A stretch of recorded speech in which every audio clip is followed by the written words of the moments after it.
പിരപ്പൻകോട് അന്താരാഷ്ട്ര നീന്തൽക്കുളത്തിൽ നടക്കുന്ന 62ാമത് സംസ്ഥാന നീന്തൽ മത്സരത്തിൽ തിരുവനന്തപുരം മെഡലുകൾ വാരിക്കൂട്ടി. നാഷണൽ ഗെയിംസിന് മുന്നോടിയായി നടക്കുന്ന നീന്തൽ മത്സരം വളരെ പ്രാധാന്യമർഹിക്കുന്നതാണ്. അക്വാറ്റിക് ചാമ്പ്യൻഷിപ്പിൽ മികവ് പുലർത്തിയ പല താരങ്ങളും നാഷണൽ ഗെയിംസിൽ കേരളത്തിന്റെ മെഡൽ പ്രതീക്ഷയാണ്. പിരപ്പൻകോട് ഇന്റർനാഷണൽ സ്വിമ്മിംഗ് പൂളിൽ നടക്കുന്ന 62ാമത് സംസ്ഥാന നീന്തൽ മത്സരത്തിൽ തിരുവനന്തപുരം മികവ് പുലർത്തി.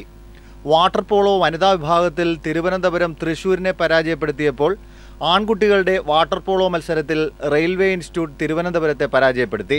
നാഷണൽ ഗെയിംസിന് മുന്നോടിയായി നടക്കുന്ന കേരള സ്റ്റേറ്റ് അക്വാറ്റിക് ചാമ്പ്യൻഷിപ്പിനെ ആകാംക്ഷയോടെയാണ് കേരള സ്റ്റേറ്റ് അക്വാറ്റിക് അസോസിയേഷൻ നോക്കിക്കാണുന്നത്.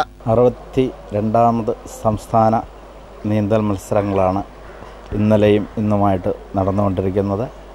ഇതിൻ്റെ നാഷണൽസ് നവംബർ 10 മുതൽ 14 വരെ കൽക്കട്ടയിൽ വെച്ചാണ് നടക്കുന്നത്. അത് ഈ മത്സരങ്ങളുടെ അടിസ്ഥാനത്തിലാണ് ടീമിനെ സെലക്ട് ചെയ്യുന്നത്. ഏകദേശം എല്ലാ ജില്ലകളിൽ നിന്നുമായി 14 ജില്ലകളിൽ നിന്നുമായി 300-ൽ പരം നീന്തൽ താരങ്ങൾ മത്സരിക്കുന്നുണ്ട്.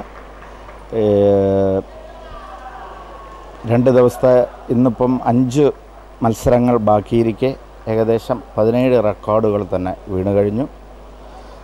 നാഷണൽ ഗെയിംസിന് മുന്നോടിയായിട്ടുള്ള ഈ ചാമ്പ്യൻഷിപ്പ് നമ്മുടെ കേരള ടീമിൻ്റെ പ്രകടനം വളരെ മെച്ചപ്പെട്ടതായിരിക്കും.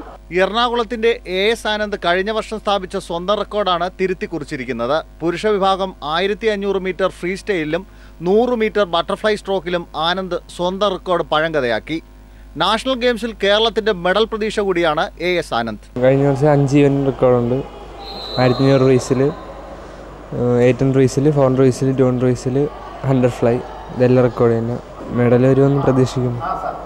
ഇപ്പം കൗൺസിലിൽ ഒരു നാഷണൽ ഗെയിംസ് ക്യാമ്പ് നടത്തിയാണ്. LNCP elite scheme. ആ ക്യാമ്പിലാണ് ഇപ്പോൾ പ്രാക്ടീസ് ചെയ്യുന്നത്. അടുത്ത മത്സരം കളിക്കട്ടെ.